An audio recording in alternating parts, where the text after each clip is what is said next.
Congratulations to you and to Arup for involvement on this amazing and truly transformative project. I'll start the questions with a pretty broad one, but one that certainly interests me, and it's in two parts. Firstly, what has Canary Wharf Crossrail done for the wider city? And the second part of that question is, what have been the success factors that have driven those benefits? Thanks. I suppose the success at the moment is the first phase of the success in terms of it, because the station isn't open, but the Crossrail Place, which is the development over, is open and very active. The starting point for any of these developments, I think, for Arup and most designers is, what does the city need? And here it's in two parts. If you look at what Canary Wharf needs, I think we talked in the video about Canary Wharf needed the additional transport link to actually allow them to continue to develop their estate, because it was really starting to be capped by the public transport network that exists. But then the broader aspects of what it can do for the city are important as well, and much more important. The Poplar area that Matt referred to in the video, which is just to the north, like really bordering the site, it's the second most deprived borough, or part of the second most deprived borough in London, and third most deprived in the UK. And there's a hope that this new tapping into this artery will help drive regeneration in Poplar as well, in that broader area. It's created an artery that will hopefully make living further out in more affordable housing viable, and people can then come into more higher paying jobs in the city, both in the City of London and in Canary Wharf. So that's a significant factor as well. I think success factors, probably the biggest success factor on Canary Wharf Crossrail Station itself is a public-private sector collaboration, because as I touched on in the video, that spur element of the line, because that's not on the main line, but the spur element looked like it was going to be deleted, partly because of the cost estimate for the reference design of the station. But Canary Wharf stepped in and with Arup looked at innovation of the design to have improvements. We took out around 30% of the size of the station with the same sort of proportion of cost and program changes, and that made it viable again. So it was almost about project creation. The delivery of transport infrastructure, as we've heard this morning, is certainly a very hot topic. So apart from the obvious challenges in relation to funding, which face most transport projects, what were some of the major barriers to delivering Canary Wharf Crossrail, and how are they relevant to the Australian context? Well, I think there are several that sort of apply to the Australian context as well. One of them is a procurement strategy, a traditional thinking, I suppose, that this is a rail line with some stations, and then at some stage you'll come along and offer areas for development by the private sector.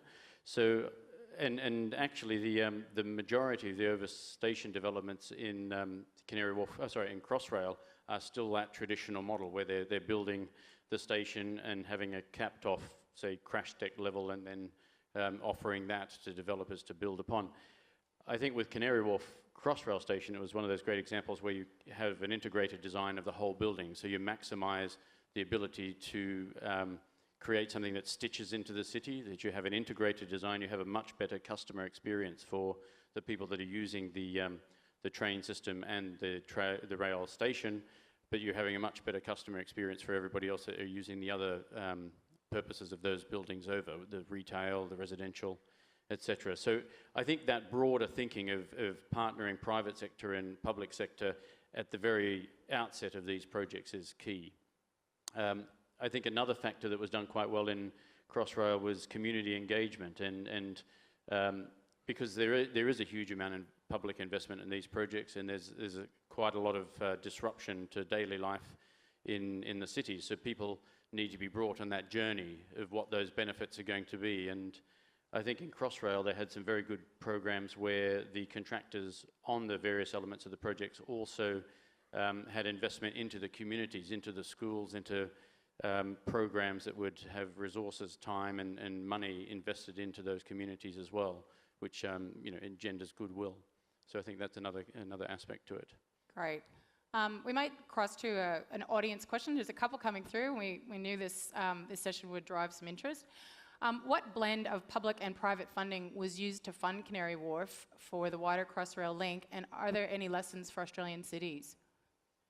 Yeah, the funding for the wider Crossrail was still primarily government funding. So it was about the whole of Crossrail's around a £15 billion project. A third of that was direct government grants. There was about $1 billion was from private sector development in and around the sites. There was another proportion that came from the rail operators as well, and future returns on that investment paying for that sector as well. So that was about a third, a third, a third. But in different cities, they've got different models depending on what sort of uplift in value you could have in those parts of the city and along the rail line, and how you can tap into that value. And I think everybody's still trying to work out how to get that right, because every city is different. Everybody wants to be like the MTR in Hong Kong, where development along the future rail line and the way that value is captured by MTR pays for more than 100% of the cost of the rail line, and then the ticket sales makes a significant profit as well. So that's the model everybody wants, but the density that they operate under and that there's a demand for there isn't necessarily the model that's going to work for all cities. And I'd be interested to hear your views. Where else have we seen rail projects creating and catalyzing transformation in cities around the world, and what can we learn from them locally? Well, I think the MTR is a great example, and as I say, everybody keeps looking at it, but it doesn't necessarily fit all cities. I think one of my favourite examples is High Speed 1 in London, which is the fast rail link in from Paris, or from the Channel Tunnel rail link. That was a project where British Rail back in the late 80s was going to route that down through the south and up to Waterloo Station to the south of the river. Arup invested £1 million of our own money, some people thought stupidly at the time, to demonstrate that was the wrong route, and that the route to do, sorry, I shouldn't say the wrong route, they had less benefit broadly to London than bringing the route up through Kent, through the northeast of London, through the more deprived areas, through Stratford, and then down into St Pancras.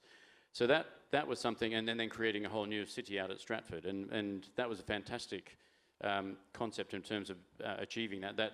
What was called the Arup alignment was adopted by the government, which had cross-party support, so that was a key thing as well in that political context. But then arguably, adopting the Arup alignment then went on to allow London to win the Olympic Games, because it became the perfect site for the Olympics. This transport network that now existed in this land that was ripe for redevelopment. We've got one more question. What aspect of the design has dealt with, I think in the video you touched on the customer experience. Can you elaborate a little bit more on that?